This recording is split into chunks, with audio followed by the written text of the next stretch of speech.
I've been a good boy. Oh, alas, I have not been a good boy. I have been a warmongering monster. Hello, everybody. Hearts of Iron 4's quite old now. Look how old it is. But yet, despite its age, it's still getting updated to the detriment of some people's sanity. And with the constant updates and DLCs are ever evolving strategies and a lot of stuff getting broken. But it does ask the question of what if you go back and enjoy all the old stratagems that you used to enjoy in the game and give it a new lick of paint, which is exactly what we're doing, because I'm on the new summer beta patch once again, and I want to bring back a Classico, which fundamentally seems wrong considering I was clicking on this nation. And then I just said, bring back a classic. No, Germany, not again, not again. Because with the new update, I want to ask the very simple question of what if there was no war? What if we have peace in Europe? You could say peaceful mustache man. I know what you're saying. No war in the war game? That sounds redonkulous. And you'd be fundamentally very right there. So there will be a few caveats to this, that's for damn sure. Obviously, being as Germany, we can't start a single war. If someone happens to declare war on me, though, that's free game. But let's just say a couple of my boys so happen to go, let's say, to Spain to volunteer on helping them out with one of their wars. Completely fine. In fact, that's going to be the main thing I'm interested in doing today. I want to see just how far you can get with volunteers alone in changing the conflict, especially now you can make some really disgusting units. Also, I wanted to give this a go because Paradox did actually change this a while ago where you can't really just spam out units just to get through and start annexing land. Mostly because you actually need the infantry equipment now in your stockpile.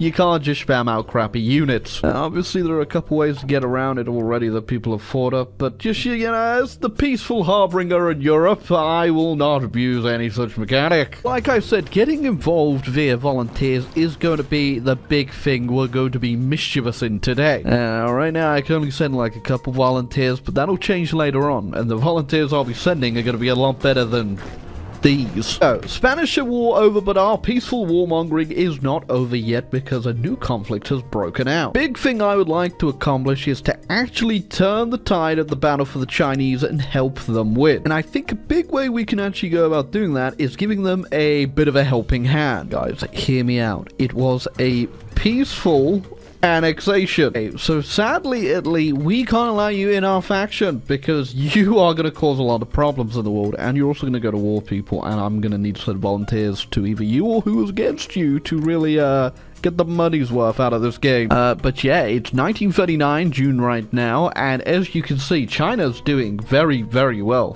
They did recently take this tile, and we will go ahead, push them out, and keep giving them a helping hand. So yeah, I'm not too sure what happened to the Czechs. Where did they go? I mean, we'll have to check my history logs, and it seems like I'm peaceful. Wow, the Finns actually just said yes to the Soviet demands. I have not seen that in a very long time. Okay, that was odd. Well, World War II just kicked off. Poland is getting invaded by the Soviets this time around, and they're now at war with the Allies. But even more interestingly, Italy just joined the faction. Yeah, little bit odd. The time has come. Yeah, I think our best bang for the buck here is definitely going to be SPGs. We can get a lot of soft attack off on them, and because we have such small units, that's really going to be the best thing we can do. Especially because our expansionism is now pretty much over. We've got Germany and Hungary as puppets through the focus tree and integrate the war economies, and we should get Poland because I have done the Molotov if the Russians can push them back. Good news is, because we aren't really ever going to go to war, hopefully, we don't have to actually build a lot of stuff. We can really just put all our industry, which will get very small because we're going to run out of land here, into what we need, which is going to be this. I actually have no idea how the Soviets haven't managed to, like, push them out. I mean, there is a lot of French troops in Poland, but they're also encircled because they lost the port. So we are doing pretty good with these divisions right now. Getting 452 soft attack right there, which is pretty good. I am just slowly turning my Mountaineer divisions into these, so it's a bit of a weird one. What would be really big is if we can go ahead and take this airport right here, our air supremacy will be way better off, because my cast cannot get over here at the moment, which is definitely hampering us. But yeah, I think these divisions did their job very well there. Oh, so they have almost capitulated the Polish now. They are still holding out in Krakow with the French units, by the way. Somehow they're still going. Yeah, just out of interest, we're sending a attaché to our Soviet friends who really like us, because we haven't gone to war with them, and yeah, they are doing a valiant defense still over there. I kind of wish I sent my volunteers to finish that off, but still gotta hold out in China. Okay, it is over for the Japanese. Right, there you go. China is done. Now, I don't think the AI is actually gonna go ahead and do the peace event, because I never really see them do it, so we might just have to delete our volunteers out of here, which is gonna be a shame. But we need to send them elsewhere. You know, actually, I'll just keep them there for now, and I'll make some new units, which I'm going to send somewhere else. Yeah, now, the reason we're doing this is there's not a lot of ways we can get land now. And by not a lot of ways, I mean there are no ways we can peacefully get any land now. So, we need Poland to go. So, step aside, let me show you how it's done. One province is all it took, apparently. There we go. All that land now belongs to me, except Danzig, which a bit annoying. That's because the British are still occupying it, and I was literally just going over there to win it before they handed it over to me. Since we're here, might as well get a bit more grinding in. Also gone ahead and upgraded my SPGs as well, and we've got up to 92 soft attack, which is pretty good. Although, yeah, this model isn't really screaming 92 soft attack, is it? I do gotta say though, these SPGs are absolutely disgusting, which is crazy because I haven't even put the super heavies in them yet.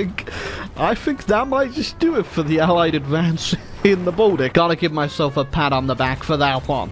Straight on the Reddit. Right, so that has cleaned that up. There is nothing else for us to do here. They do have a front line down here, but that doesn't look very supply friendly, so we're gonna leave. I mean, we accomplished what we set out to accomplish, other than Danzig. Considering, you know, we haven't gone to war with anyone, and we've been very quote-unquote peaceful. That is a hefty chunk of land. So I think my next target is going to be the Italian front. I just can't decide if I want to help the Italians or the French. It's really a rock and a hard place trying to pick between these two nations, isn't it? Yeah, so would you rather help the French or the Italians? My answer is no. Oh, the Dutch are going a little sicko mode down here in Sicily, though. Always impressive to see what the Dutch can actually do if you don't kill them. One of the most important things we should do now is get the super heavy tank division ready. The mouse is a expensive boy, though. My factories are quickly disappearing. Hopefully, though, we won't need a lot of these bad boys because we're only using a very few select divisions, so we won't have to go too ham on this, but I'm going to put a lot of factories on it to get started just so we can actually get some in use. Italy just exploded, which has got me asking the question, can I unexplode them? Ooh, that is not personally where I would have chosen to spawn the volunteers. We are surrounded by a river on both sides, and we can only push into a mountain tile. I guess it's time we whack one of these in the Division 2. We're technically going to be able to do much here, mostly because I technically don't have any supply from the capital, because the Italians obviously can't get through Gibraltar or the Suez, so these units won't reinforce. I just pull my volunteers out. They're completely useless there, so we'll figure out something else. Interestingly enough, nothing's really happened too much over here in Asia. Oh wait, no, the British have taken Sakhalin and are immediately fighting the Soviets over there too, I see. My units, though, still just chilling over here, you know, keeping an eye just in case they come back, which I very much doubt they're going to. I decided to ruin my time in Italy. I'm going to Iran. That's how fun it is. There's loads of supply. Yeah, this is not going to work. These do not work without supply, and the AI is not capable of building a railway. I just got mill access off them. Can I just I can. Alright, Stalin, I'm about to change your life. You're about to figure out what a railway does for you. That didn't help too much. I mean, the railway's there, but... just have infantry over here in Egypt. I mean, I'm pretty sure they're Hungarian. Yep, they definitely are Hungarian. I just annexed them, but what were they doing over here? To do much down here. I'd need a supply hub, but I can't build a supply hub over here. That is apparently not in the scope of my abilities, even though I can quite literally turn up and build an entire railway in their country. Oh yeah, also good news, Japan is no more. So, you know, at least one of my goals has been accomplished this game. Oh, I also just noticed a bit of a role reversal. Wait a second, Communist China's in the Allies too? And they're fighting the Chinese. Are the Allies gonna go to war with the Chinese? And we are so back. Turkey just declared war on Iran and joined the Comintern, which means I have a front to fight in. Turkey, I think you may have bit off more than you could chew here. Doesn't also help that Turkey is all mountains, which just so happens to be my weakness. Sure, if there's no hills, we do absolutely great, but as soon as a slight incline appears, things start going back. Gaming move right there. Got a few units encircled and cut the front line up a bit, but yeah, it's not looking too good. And yep, China did end up at war with the Allies. I fix a front line, I turn back, and it's just been broken again. What I do, they're going to keep coming. I think it may be time for us to abandon all hope in Turkey. I mean, even Turkey is doing that. Look, they're going back to Central Asia. Oh god.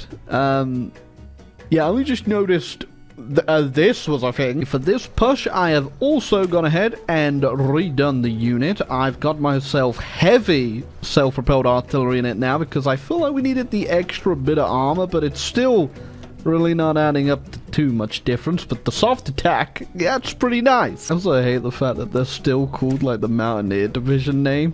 These things, they do not do well in mounted. I guess it's just kind of like wishful thinking. Anyway, let's just click on stuff and destroy it. See, you actually give me somewhere to click stuff and have supply. These things destroy. They just don't put me anywhere near a mountain. Well, I guess it's safe to say that offensive completely dealt with. Question is, do I go back to Turkey? I don't want to go back to Turkey. Oh, it's 1949. The Soviets are holding out. I just keep going back and forward when they land over here and they land over here and wiping them out. I don't think the Allies are actually going to be able to do anything here. The casualties... Oh my god. Oh my. Sadly, I can't actually see what I have done in terms of casualties, but I imagine a lot of this is probably me. I'm not too sure what else to show, really. I don't think I can ever kill the Allies, obviously, from volunteers only, and I can't just send volunteers to the Allies now because I already sent volunteers to the Soviets. Hold on a second, who the hell is the second Saudi Lord dynastic empire? Oh, I'm sorry. Yeah, sometimes you gotta hand it to you, because who the hell came up with this name? Oh, I guess we're friends now. Your Grace. Yeah, I think I've just come to accept that the Soviets are going to die, and there's nothing I can do about that. Oh, actually, technically there is. I could just keep doing what I've been doing, and they'd stay alive forever. But, maybe not. So I think instead the experiment is over. We did our peaceful Germany game, and we definitely had a lasting impact, because considering it's 1949 and the Allies still cannot crack the Soviet. Oh no! But I thought this would be a fun little challenge on the new patch, and again, if you want to try out the new patch, now's the time to do it. It's super fun and overpowered, and will probably get nerfed, so get in while you can. And you know, if you enjoyed the video, you want to see me go back and do some old challenges from the past, feel free to leave a comment down below suggesting what to do, because I'll happily do it. You know, I feel like going a bit of nostalgia perhaps. Yeah, but anyway, smell you later, Timmy.